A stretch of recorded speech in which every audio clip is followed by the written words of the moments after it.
Out of curiosity, I wanted to see what $200 can get you as far as a MacBook Air clone. I found a Chinese company called Yepo, and they released what is called the Yepo 737s. It's a 13.3-inch laptop that looks very much like a MacBook Air, almost a blatant ripoff. Hi, my name's Andrew, and this is the review of the Yepo 737s. Let's find out if it's worth your money. One look and you think you're looking at a MacBook Air, but alas, you're not. You're looking at something from a company called Yepo. Yes, a previously unknown Chinese company that released the 737s. No, it's not an airplane, it's a laptop. Let's find out if it's worth your money. It runs the Intel X5 Z8300 Cherry Trail processor. Yes, we've seen that time and time again from these Chinese manufacturers. It has 4 GB of DDR3L RAM, and it has 128 GB of Samsung eMMC storage. We'll talk more about that later in the review.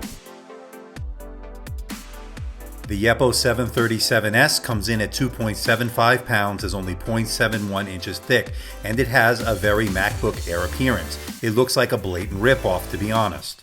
Now, Yepo claims you get a 13.3-inch IPS display, but closer inspection reveals this is a TN panel that has poor viewing angles. It is not, as advertised, an IPS display. Very disappointing indeed. Now, it does have a full HD resolution that's 1920 by 1080, and it's a 16 by 9 aspect ratio.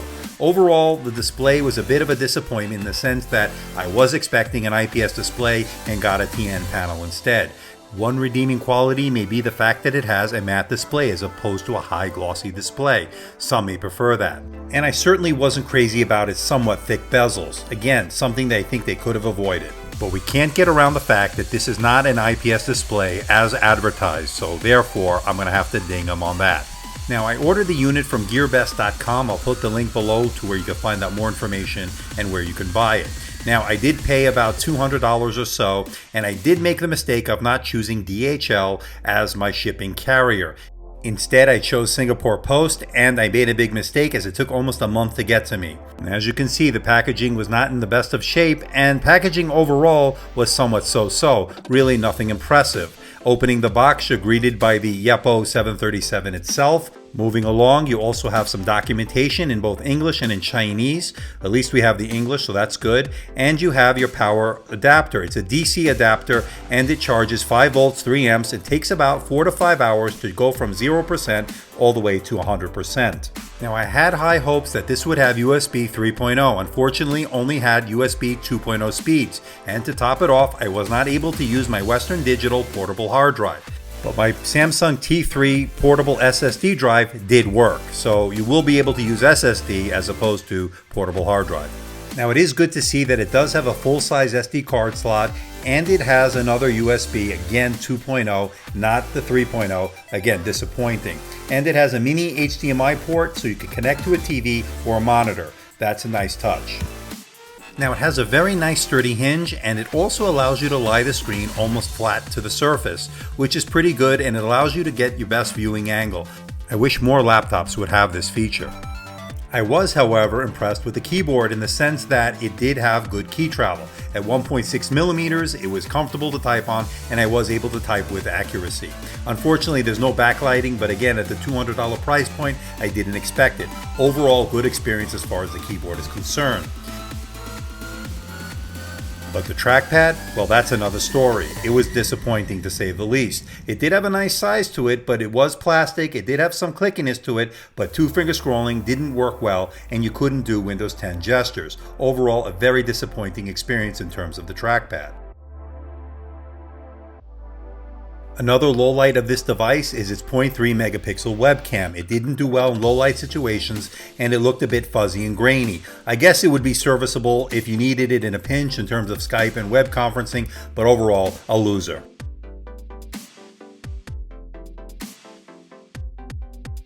Now, as far as build quality is concerned, we may have another case of false advertising. Now, according to the pictures and the description, they made it seem this was going to be a very MacBook Air-like experience in terms of alloy metal and the like, but most of this device is covered in plastic. I think the only alloy material on this device is the bottom of the device, which will help dissipate some of the heat. But overall, I think this is a case of bait and switch. I think they promised one thing, but delivered another.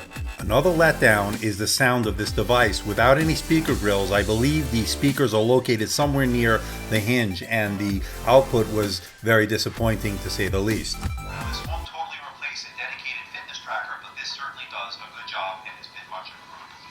So can I recommend the Samsung Gear S3 or S3 Frontier? Do I think it's worth your hard-earned money? With its lack of volume and lack of bass, this really left me wanting more. Very, very disappointing indeed.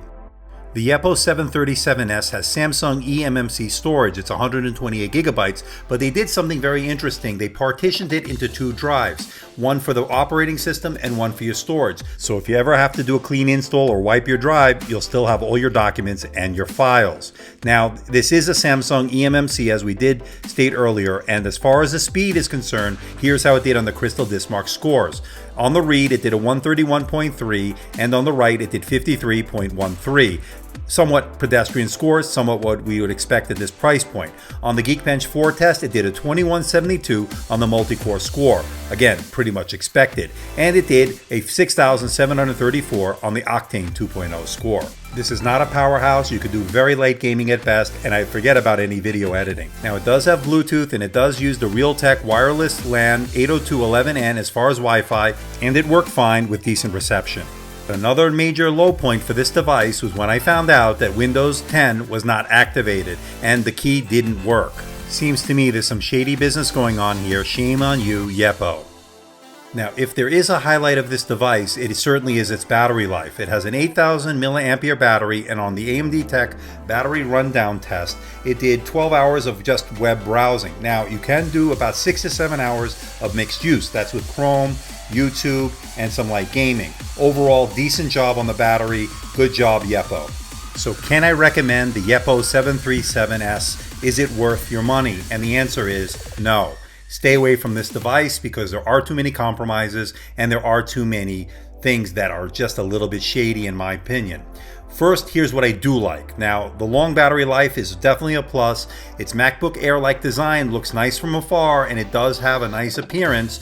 And I like its keyboard with its 1.6 millimeters of key travel. I like the fact that it has a full-size SD card slot, and it does have a nice full HD display, although we'll get to that in a moment. And I love its low price point at around $200 or so. But things are certainly not rosy with this device, as you can tell. Here's what I don't like about this device. It's promised an IPS panel and got a TN panel with poor viewing angles instead. And I was supposed to get USB 3.0 and only got 2.0 speeds. And to top it off, I couldn't use my portable Western Digital hard drive, although I was able to use my portable SSD drive. And it's mostly plastic. Although it did have an alloy bottom, which will help dissipate some of the heat, it really has a cheap feel overall. And again, that has that suspect build quality that really irked me. What really takes the cake is the fact that Windows 10 came unactivated and I was not able to activate it, and I will have to buy a Windows key, something I refuse to do, and that's why this is going back. I will be returning this unit. And it uses a slower RAM that this chipset would certainly allow. Another disappointing fact indeed. So the bottom line is there is very few redeeming qualities to this device, and I really don't like some of that shady business going on with the unactivated Windows 10 and the fact that it only had a TN display when I was supposed to get an IPS display. And that's why I'm going to give it a very poor 4 out of 10. A definite don't buy. So what do you think about the Yepo 737s? I am curious to know what you think about this laptop. It's $200. It's very interesting in some respects, but overall, I was really irked by the fact that Windows 10 came unactivated and that I'd have to buy a new Windows license, which would be a lot more money, $100 or so added to the $200 I already spent.